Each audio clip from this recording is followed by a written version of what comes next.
Uh-oh. Already. Waiting for the Jake. Waiting Well, for now, the Jake. now that the stream is already bit the dust, how's my audio? Is the fan interfering? No, it's Okay, I good. don't. There he is. Ah, I just Neil Young myself off of the stream by mistake. Of your own stream. You're on. But we're here. Yeah, I just clicked the wrong button by mistake. That's all it was. Ah, okay, good. I Cool was accident. afraid he got booted out. Nope. But what's going on, everybody? We are back after a couple months. We're going to continue on with our series on the Doors. Nick and Scott, of course, joining me once again. How you guys doing? Doing Doing good. good. All right. Uh, just hearing some of the opinions on this album before the album. Before the stream. It's going to be an interesting one for sure. But before we talk about the album, I want to dive into the background information. So we're reviewing the fifth studio album by The Doors, Morrison Hotel. This was released on February 9th, 1970. So we're moving into a new decade from The Doors. They decided after the divisive reviews at the time on the Salt Parade, where they had a lot of horns and brass, they decided to go back to their roots on Morrison Hotel, more of their blues rock style that was prominent in the early albums. They actually had I think they had the same producer though, Paul Rothschild, who worked on this album. This album had looks like it only had two singles. The big song is actually the B side to the single, which is crazy. Roadhouse Blues is a song it seems like everybody knows, but the official single was "You Make Me Real," which only peaked at number 50 on the Hot 100. This album peaked at number 4 on the Billboard 200, so another big selling album from them. I think this was at the time of its release, the album was seen as a comeback for the Doors because the reception of the last album was mixed. Uh, and I think the album is still, I think, like today, I think to some degree. The album actually is split into two halves. The first half of the album is called Hard Rock Cafe, which has some of the heavier songs on the album. And then the second half of the album called Morrison Hotel, which is a little bit of a softer side compared to the first half of the album. So, what are you guys' thoughts on the Morrison Hotel, the album? Well, I'm gonna be brutally honest. I think this is a huge step down from their last two albums. As I did say, it is my favorite. Those last two albums are my two favorite albums from them. So I mean, regardless, it is going to be a little step down because the last two albums are my favorite. But yeah, to me, huge drop in quality in my opinion compared to the last two because the last two were more experimental for their sound. Like they were trying new things. To me, this album just felt like they were trying to be safe, too much safe. And to me, this album, as Ryan would say, this album is it's like it's an album with two halves. Like the first half of this album, there's like I think like say like the first five songs are like really good, and then to me after that, it immediately drops after that, and it never really recovers after that. I'm not gonna say too much after that, but that's all I gotta say about this album. I'm going to save my full opinions on this album for the songs themselves. I do want to talk a little bit about the cover, though. That was an actual motel called, or a hotel called the Morrison Hotel. They took the picture there because it matched Jim Morrison's name. But apparently they didn't have permission to take a picture there, and they went in. They asked the manager if they could take a picture at the window.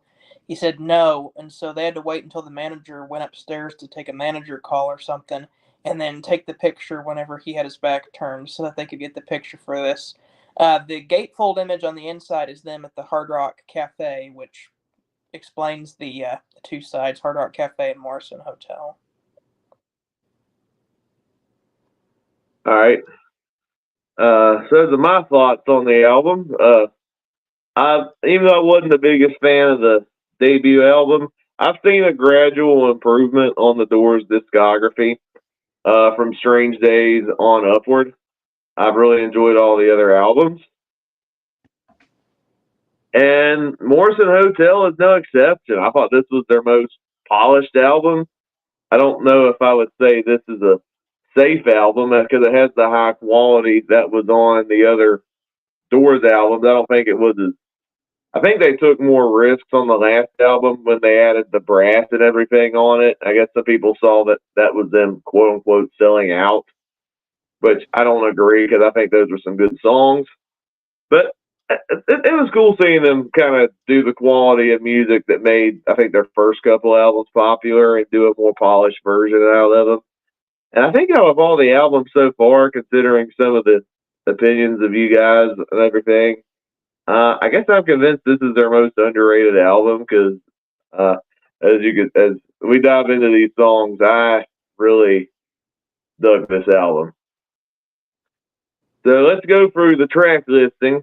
The first song on the album, I mentioned this was actually released just as the B-side, which is weird because this is the song I was the most familiar with. The only song I knew going into this album, and it's the album opener, Roadhouse Blues.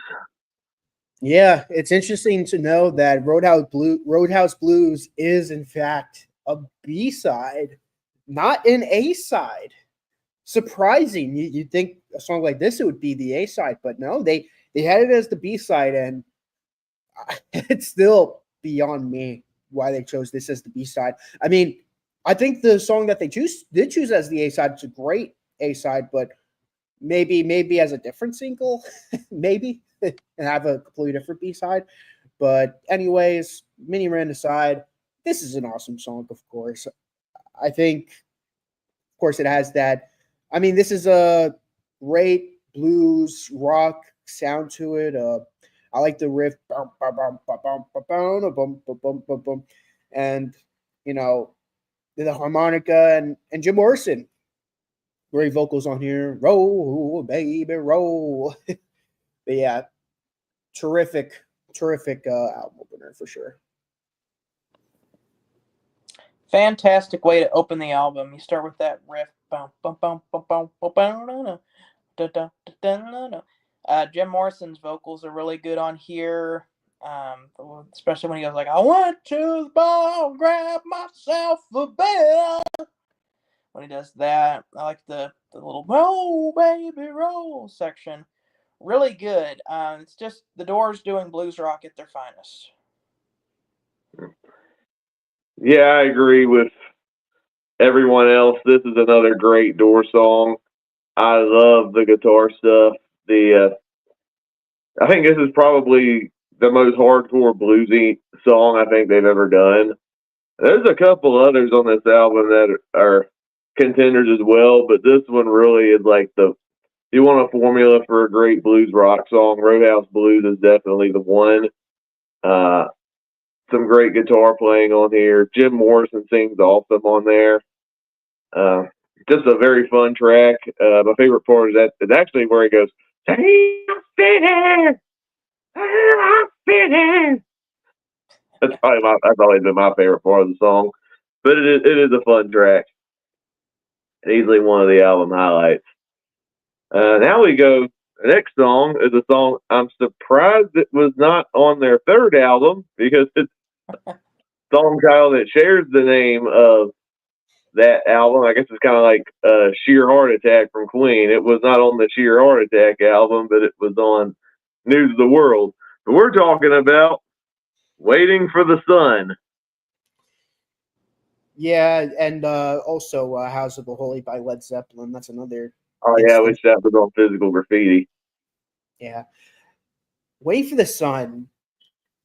Man, if this was on Waiting for the Sun, this would be like top 3 on that album. And on this album, it's top 3 on this album as well. So that should just goes to show how much I like this song. This has always been one of my favorite Doors songs.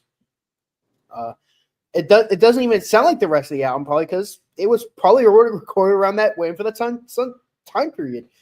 My favorite period of the Doors. So no shock there. But man, this is a terrific song. I love Waiting for the Sun. It's just I love the guitar. I mean, the music is great. I like when they sing the chord with the title song, "Waiting for the sun, waiting for the sun, waiting, waiting." Yeah, it's another huge highlight on the album, in my opinion. I really liked it. I wish this was on the Waiting for the Sun album. If you put this instead of the Celebration of the Lizard King, it would have been a lot better. I still like that it's on this album. It's one of my favorites here. I like how it starts out kind of moody with that keyboard from Ray Manzarek, and then you get that bow, bow, bow, bow, bow, bow, bow, bow, bow, bow, and then he gets the waiting for the sun, waiting for the sun, waiting for the sun. It's really cool. It's one of my favorites on this album. So yeah, this is one I've never heard of until I listened to this album. I can see this working on the Waiting for the Sun album, maybe even better, like you guys have already said. But even on this album, it's one of the album's best. The keyboard riff on this song alone is one of the coolest things the Doors have ever done. Oh, that when I heard that, I'm like, I'm gonna love this song, aren't I? And then it's with Jim Morrison's vocals. It's a really off-door song, underrated. Works on this album greatly. I think it fits this album very well. I think this might be the most experimental song on the album. So I guess the fact that I think Nick said that this felt like a safe album, I don't think I fully agree with that because this is on the Morrison Hotel album. But I still really like this song. It fits this album very well. Great early track on the album. And 2 songs in, I'm like, what have the Doors got next? All right, so then we go to our next track. This is the song that actually was the official A-side. That is You Make Me Real. Man, I love the song. And it's just pity that this wasn't a big hit. I mean, I know the B-side would become the hit, Roadhouse Blues. And don't get me wrong, Roadhouse Blues, like I said, should have been its own A-side instead of being the B-side. But I've always really enjoyed the song. I like the part where he goes, "You make me real, you make me real." It just, and I could hear the cafe portion of the song with the piano. Terrific song. This is a fun song. I love the piano on here. Kind of got an old school rock and roll feel to it. Funny enough, this is I could say the song I feel this is the most similar to is a very hated song, but I feel kind of the same way about Led Zeppelin's Hot Dog song. It's like an old, or Southbound Suarez, or whatever that one is. It's like an old school sounding piano rocker. Really fun, and it's another one that I really like. Yeah, I like this one as well. Not as much as the B-side, Roadhouse Blues, but this is still a really fun track. Great piano riff on it. I love the way Jim Morrison goes, "You made me real, you made me real." I think it's a fun, infectious track. It does kind of have like an old school rock and roll vibe, kind of like something Chuck Berry or Will Richard probably would have done in the 50s, just with a bit of polish. Since it came out in 1970. It's another really good song on the album. It didn't quite make the top 5, but I still really enjoyed it. Now we go to probably the strangest title on the album. Want to talk about the Peace Frog? Peace Frog. This is a great song, Peace Frog. I mean, first time I've ever heard this song was in Waterboy, the Adam Sandler movie. It was I forgot which scene it was, but I know it was in one of the scenes. It's not the full song, but it plays the beginning part of it. with the bum bum bum ba-dum, bum ba-dum, bum bum bum bum ba-dum, bum ba-dum, boom. But I mean, it's a great rock song, but then it gets like this weird like part where Jim Morrison like goes on like a little poetry rant, and I think it's cool. I think it's kind of cool, but to me, this is another big highlight on the album. I really enjoyed it. I love the funky guitar riff. It's super cool. Kind of reminiscent of the last or the I guess the second section on the Soft Parade where it was almost like a disco sound. I really like that about this song. It's really cool. And then there's like a weird section in the middle where he's doing his poetry, which sometimes that can be weird, like the weird horse latitudes thing on the second album. But I think it kind of works on this song. I really like this one. Oh yeah, I like this one as well. It's got a fun groove to it. It has a funk style to it that I really like. I especially love the guitar riffs that are in the song. Lyrically, it's nonsensical, yes, but it's nonsensical in the way that I like some of the Beatles songs around this time, like "Come Together." It's like I kind of enjoyed the craziness of it because musically the song is so interesting. And to be honest, I didn't really pay attention that there was a spoken poetry bit. until you brought it up. I guess that's a good thing because it blended right into the rest of the song. It's That very short. It's only a few seconds long. that's probably why I've been. But I think it ends a little abruptly though. Like the two times I've listened to this album, like it just stops when I was vibing into it. I'm like, oh, there's not like shouldn't there have been like a fade out or something like that? It's not like It's because it goes they right into just the played next out a song. record or something. It's because it But goes right into the next one. it does. But it's still a really good song. It's an honorable mention for me. But now we go to our next track. We go from the Peace Frog to Blue Sleigh. I'm a big fan of this song. I've always really liked the song, and yeah, I mean, this goes great after Peace Frog goes right into it.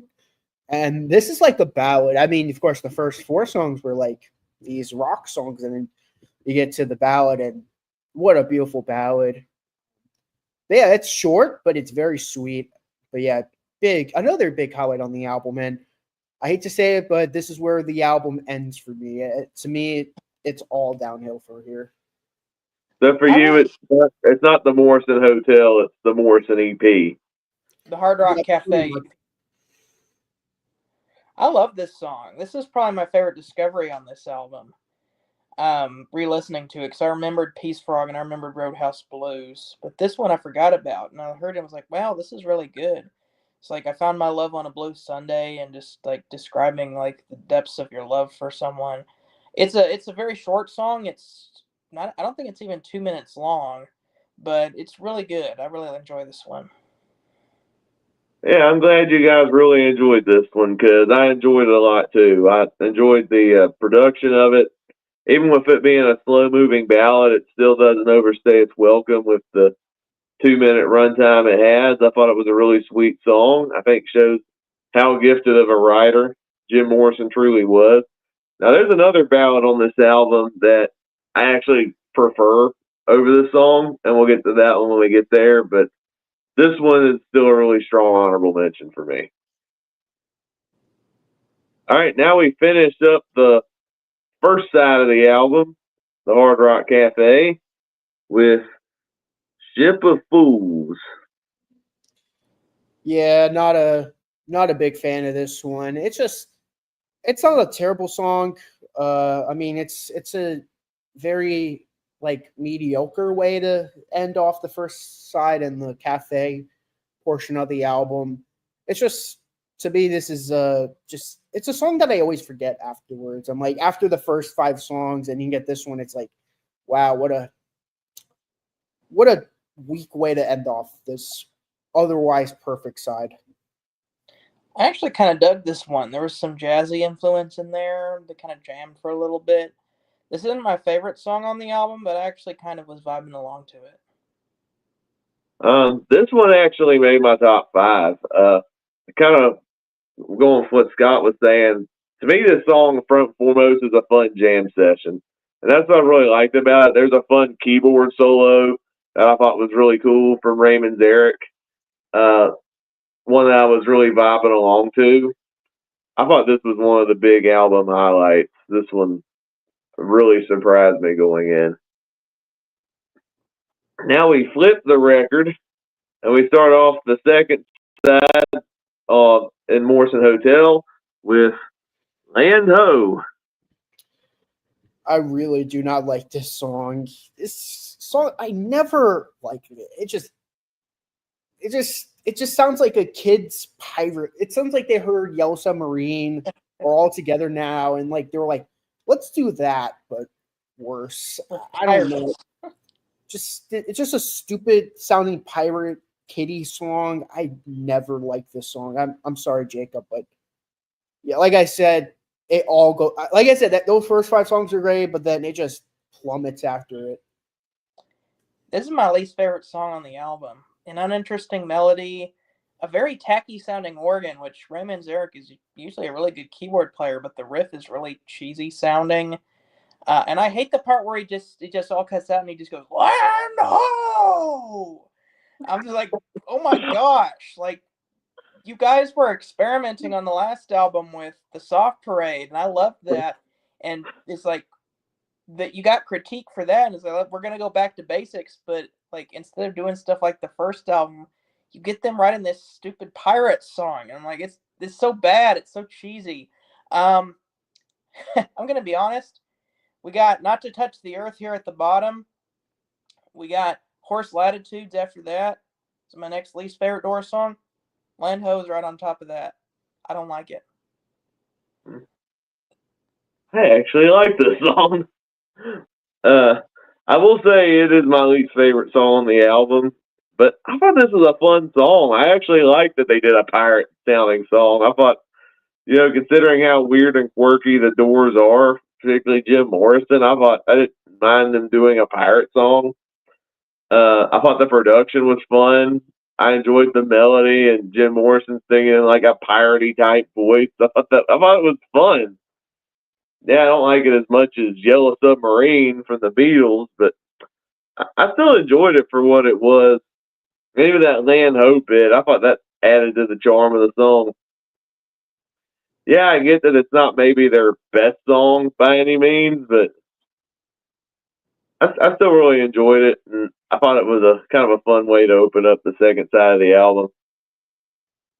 All right, kind of like this is going to be another divisive song too. Next up is The Spy. Yeah, this song is. I really do not like this song. This is bottom 2 for me. It's like just generic sounding blues song, and the way he sings it, "I'm a spy." No, please no. Just it's long. It's boring. I do not dig this one whatsoever. This was my favorite song on side 2, the Morrison Hotel side. I kind of dug the more jazzy side. This song and I forget the other one, Ship of Fools. Those are the two kind of jazzier songs on this album. I thought it was good. A little repetitive with the "I'm a spy," kind of singing that over and over again.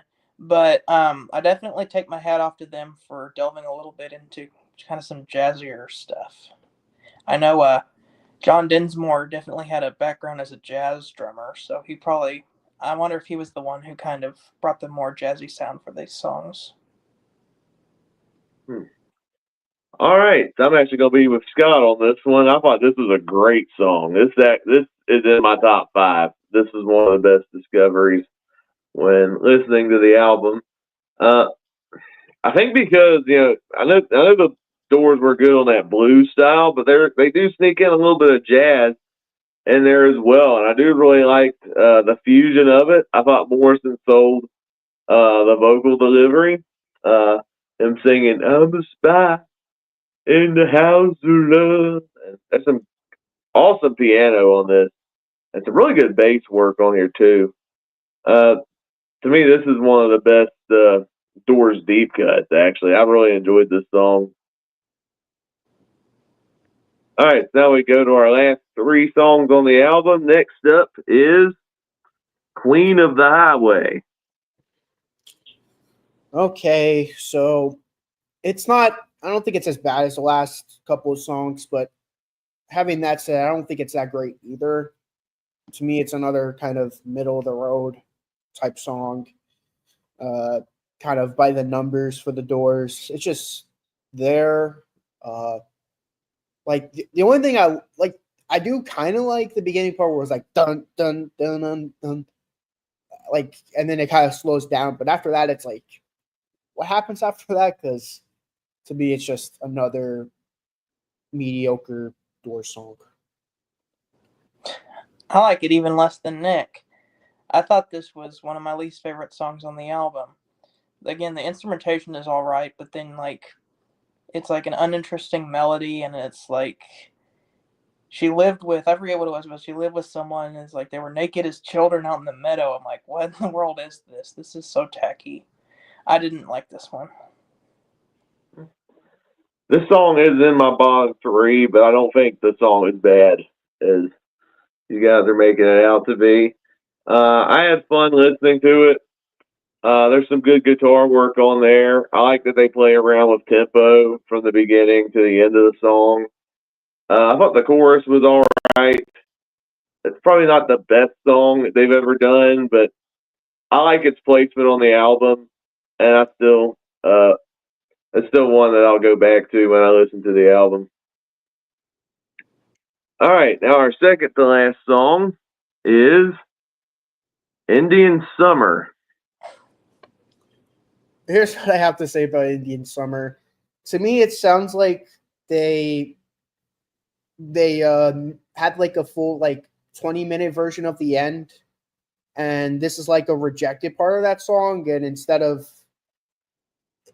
just getting rid of it, they just put it as a full track. Very, very uninteresting song in my opinion. Very boring song personally. Another just lackluster song. I'm sorry. I thought the exact same thing. That guitar riff, that no, no, sounds just like the ending part of the end. And if we're talking about ballads on this album, Blue Sunday is so much more interesting. I just thought like the lyrics were so basic, and it was just a rip off of the second half of the end. So yeah, I didn't like this one. Oh wow, I'm gonna be the biggest defender of this song. This is in my top three. I thought this was a beautiful song. Yeah, I get the comparisons to the end, but considering I don't like the end and how pretentious it is, to me this song is a big upgrade because it's shorter. The guitar riff still works very well, and the lyrics about a summer romance. I think it's sweet. I like that George Harrison brought that to the song. This is one of my favorites on the album. All right, our album. What? You said George Harrison. Did I say George Harrison? Yeah. Wow, I thought I said Jim Morrison, but apparently I said George Harrison. I got my lead vocalist confused, everybody. I'm sorry. It's a similar name. Yeah, what if Jim Morrison was in the Beatles? That would be a trip. I think there'd be more Revolution 9 if Jim Morrison was in the band. It would have been cool if they had done a collaboration, at least on one song. That would have been cool. But I still stand by. I think this is a great song.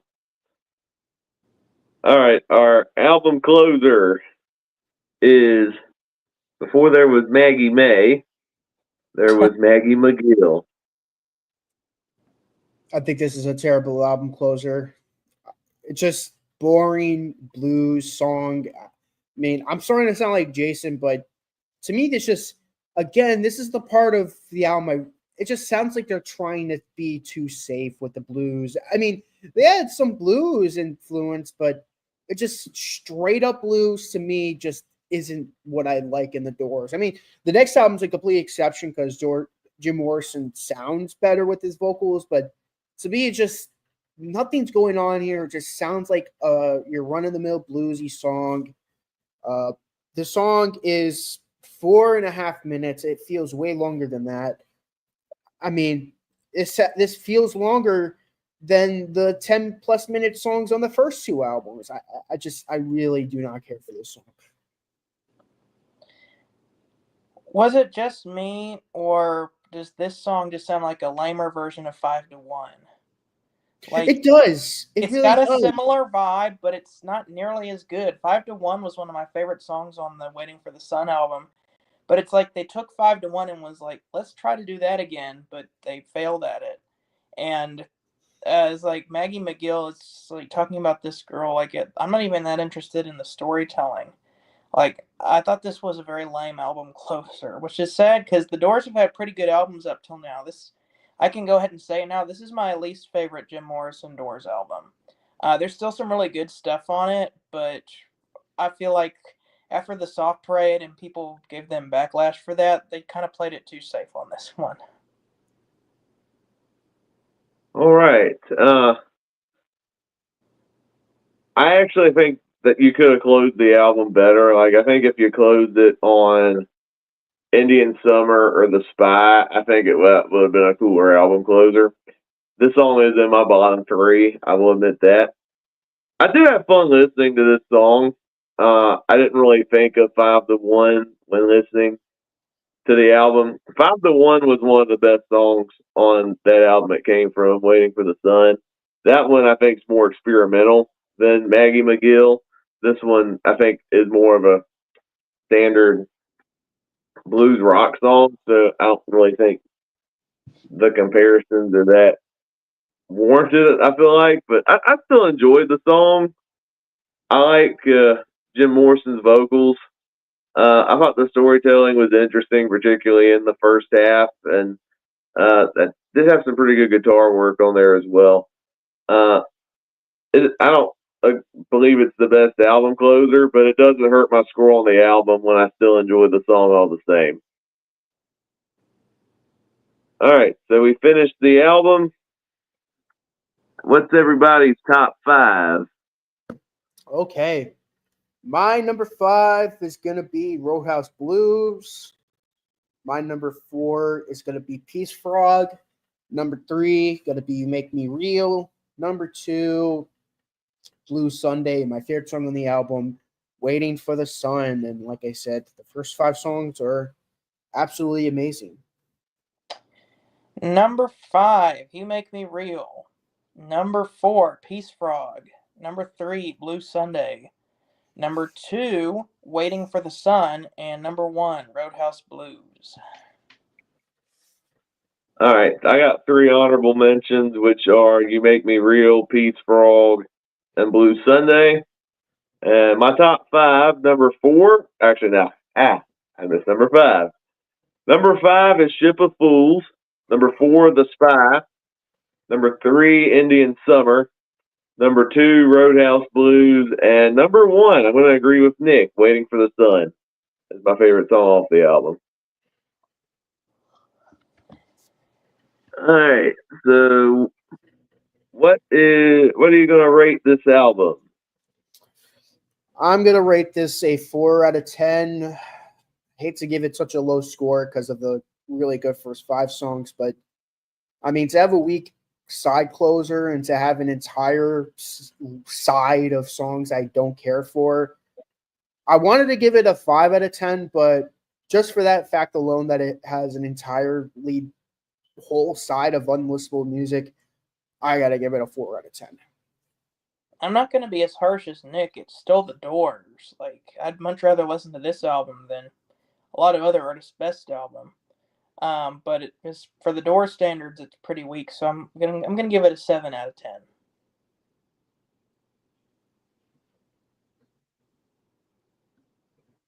All right. Let me tweak the average score real fast before I reveal mine. Give me a second here.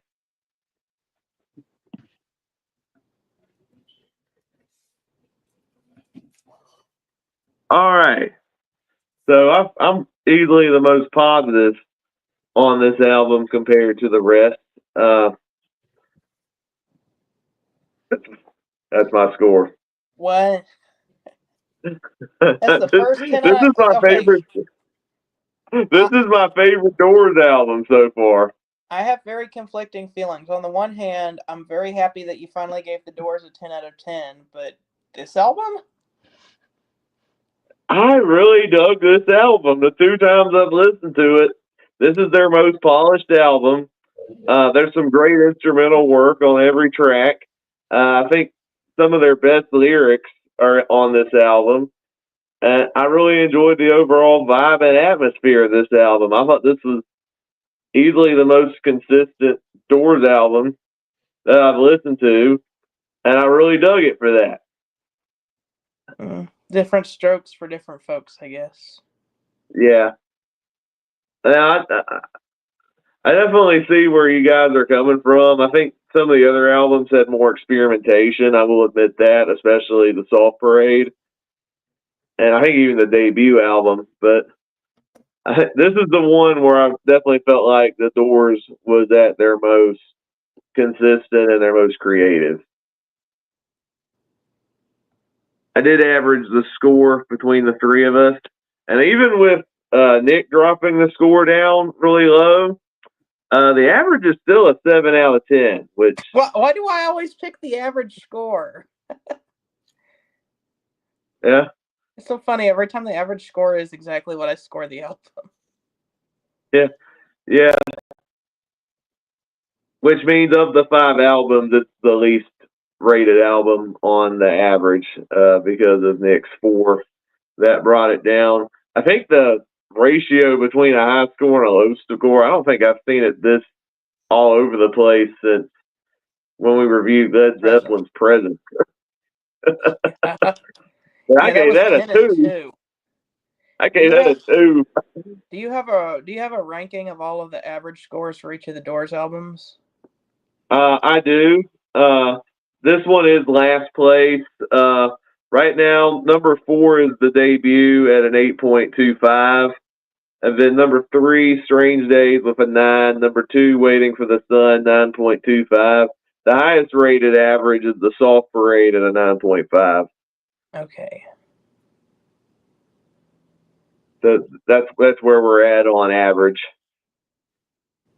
That's funny that most people think that's one of their worst albums, and we have it rated the highest as an average. Yeah. Yeah, that's crazy how that works. But it was still fun going for this album, even though it was kind of a divisive album for the 3 of us. Hopefully hopefully we'll all like the next album. I think the next album is more acclaimed. I haven't listened to it yet, but I can't wait to talk about the next one. I've heard good things about it. It's Jim Morrison's last album, L.A. Woman, which has Riders on the Storm. I know that's a good song. Jim Morrison goes through some vocal changes, and for the better. As if he wasn't a great vocalist already, he gets even better on this last album.